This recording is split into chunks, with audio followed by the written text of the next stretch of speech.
What is up, guys? Welcome back to Dan's Reviews, and today I'm back for my weekly review for this week's episode of The Walking Dead Season 10. This one is, I guess, our second last episode of Season 10, even though it's really the third last, but, of course, the finale is not going to be happening for a little while now, but this is going to be my weekly review for this week's episode of The Walking Dead Season 10, Episode 14, Look at the Flowers.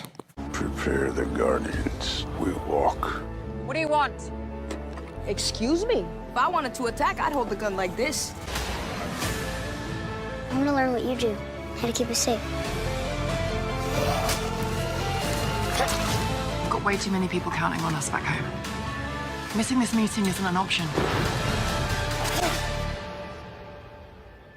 Okay, guys, so that was episode 14 of The Walking Dead Season 10. Season 10, episode 14, Look at the Flowers. So, really enjoyed this episode a lot, guys. Now, unfortunately, we only have one episode left since, the finale is going to be delayed, but I was really, really happy with this episode. I'm really actually excited to see what you guys thought of this episode. Now, definitely, the thing is, guys, is that this episode, I loved it, but there was also a few scenes I had problems with, so we're going to discuss that as well. But for the most part, it was a really good episode. It was very entertaining, and, I enjoyed it quite a bit. Now, we did get to see one character in this episode at the very end, of course, the comic, a character that we've been kind of waiting for a little while, the princess. I figured I'd grab this issue and kind of put it here for you guys for the review, but we saw her at the end of the episode, and she is in the promo for episode 15, which, predictions for that will be coming up right after this. But, I have to say, guys, I really, really enjoyed this episode, but her introduction scene, man, I mean, it's like part of me, I kind of liked how she came into it, but then the other part of me, I was like, oh my god, like, such a cringy character. But, I still like it. I think she's going to be a character that, we're going to have to see more about before I can really judge too much, because we only saw her for like 2 seconds. But so, I mean, right off the bat, she is a freaking weird character, Now, I will have to say, this episode for me was a very good episode of The Walking Dead. Yeah, that's right. So, I have to say, I think this was a very good episode. Probably not as good as the last few, but it was a very, very good episode.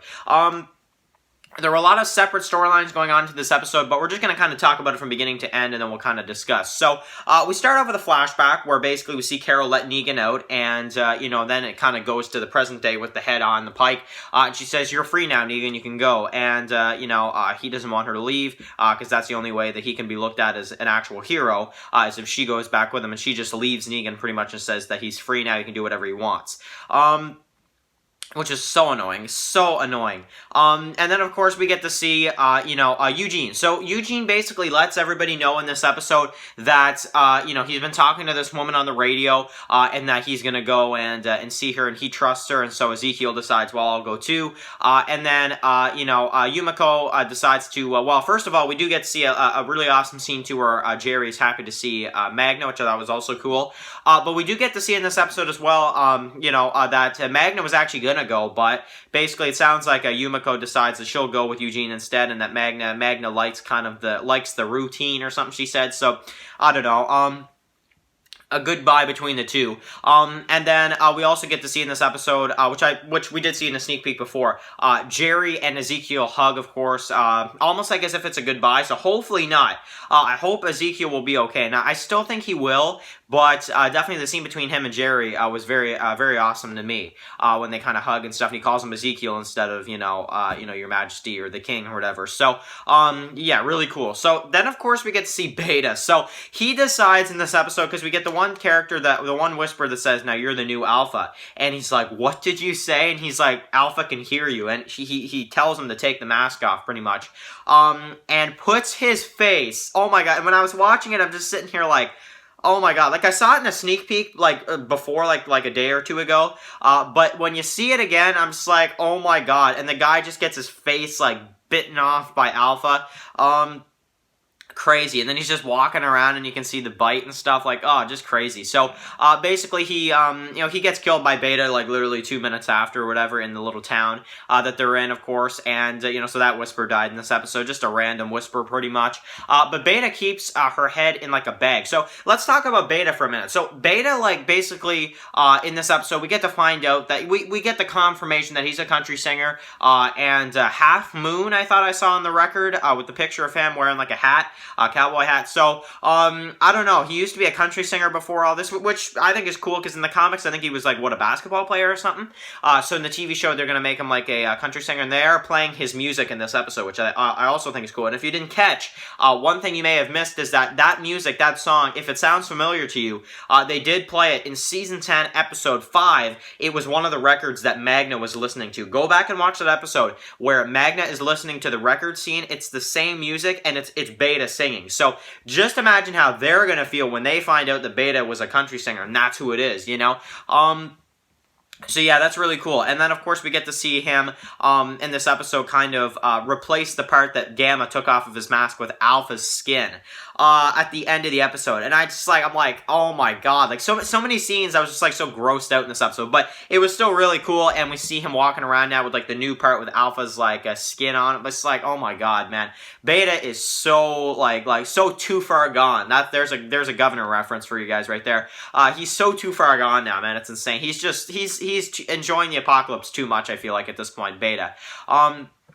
So yeah, so that was the stuff with him. So I enjoyed that quite a bit. Now, we do also get to see in this episode, Eugene. We get to see, Yumiko and Ezekiel. We do get to see the scene where the horse because we see Ezekiel fighting with the walkers beforehand, but now it looks like the horse was bit or something, I think.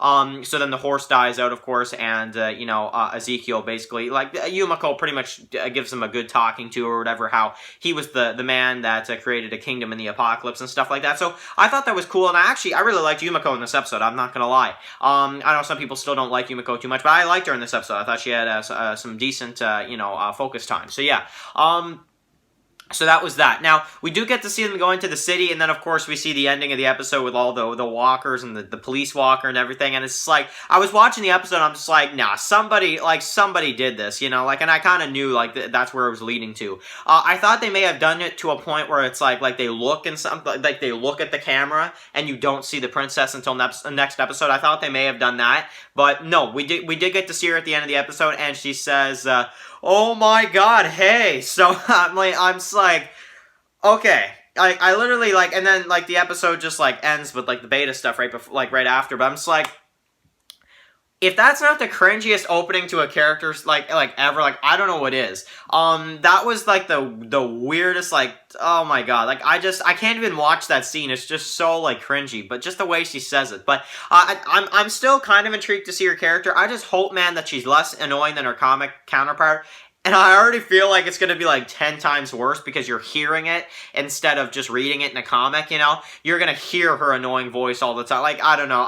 It's like as if Virginia was in the original Walking Dead. That's pretty much what this is. So, except maybe even worse, So, yeah, so we get to see the princess in this episode. For anybody that wanted to see her, well, she is in this episode, and, there is that. So, yeah, that's my thoughts on the princess. Now, the Carol stuff with Alpha. So, I enjoyed this, of course.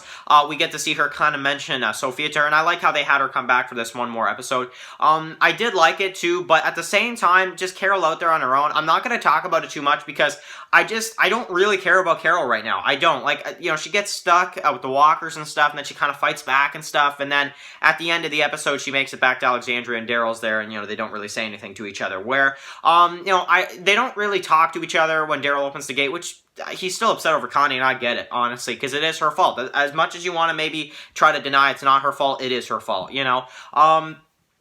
And they're really trying to get us to hate Carol right now, and it's working. It's definitely working. I just don't understand the point of it, though. So, that's the stuff but I am happy that we saw, Alpha one more time in this episode. It felt good to see her one more time, because I'm assuming this is the last time we'll see her, aside from, a zombie head, So, but that's put down by Beta at the end of the episode now, too. So, there is that. But, now, the other part of the episode, the other part I didn't mention yet, is the part with, Negan and Daryl. So, I love this. This is the highlight of the episode for me. So he goes in the barn, of course. Daryl points the bow into his face. We saw this part in the sneak peeks before, but then he takes him out to the pikes, and the head is gone because Beta took it. So Daryl's pointing the crossbow to him, and he's like, what is with you people and how it took me so damn long, we get to see the Whisperer show up. So they tie up Daryl, and shockingly, I didn't actually expect this, but they actually look at Negan as the next leader, the next alpha, and they kneel before him and stuff. And it's what? Like, you know, but I liked it, but I was kind of like, I don't know, I didn't expect it, you know? And Negan, of course, is like, if I'm the alpha, why shouldn't I be holding the gun, right? So he takes the shotgun, and, you know, and I didn't think they were going to kill Daryl at this point, but he was pointing the gun at him, and then all of a sudden, pew, and then shoots the other one down. Daryl gets the other whisper, and then Negan is out of bullets for the last one, so then he has to knife it, right? So, and then I love it. The best part of the episode. I have to say, my favorite part of the episode, and it's such a small scene, but I love the scene where he saves him, and then Daryl's like, untie me, asshole. I love that. So, that for me is the best part of the episode. He's like, untie me, asshole. Like, it's like, you know, he's just like, I feel like Daryl's just like, he's surprised, but at the same time, he's like, no, I still hate you, so just untie me, you know? If you want to save me, untie me, you know? So of course they're sitting there drinking water, and Negan talks about how Alpha went too far, and how you don't kill kids and stuff, and Daryl's like, is that supposed to make me like you, and all that kind of stuff. So, I loved it. I loved the scenes between Norman Reedus and Jeffrey D. Morgan as Daryl and Negan, because in real life, Norman Reedus and Jeffrey D. Morgan, you can tell they know each other very well. They're really good friends in real life. So to see them have a really fleshed out scene in this episode was just gold to me, honestly, because those are my two favorite characters in Walking Dead right now. Daryl and Negan. Those are my two favorite characters in the show right now. So, for me, that was just gold right there, seeing the stuff between them, and it's untie me out. So I don't know why, I just love that scene so much. So anyway, that's my thoughts on this week's episode. Really good episode. The princess, but I'll give it a chance. I'll definitely see where it goes. But I'm a little nervous on what they're going to do with her, you know, going forward. But, you know, we have to give it a chance still at the same time. So, yeah, really enjoyable episode this week. One episode left because the finale is delayed now. But, you know, I will be back with my predictions for episode 15. So, of course, write your comments in the comment section below. If you're new here, click the subscribe button so you don't miss any of my Walking Dead videos. I hope you guys enjoyed this episode. Follow Dan's Walking Dead Reviews on Instagram, guys. And, of course, I want to hear your opinions about the episode in the comment section below. Enjoy the rest of your day, guys, and peace out. Anybody out there?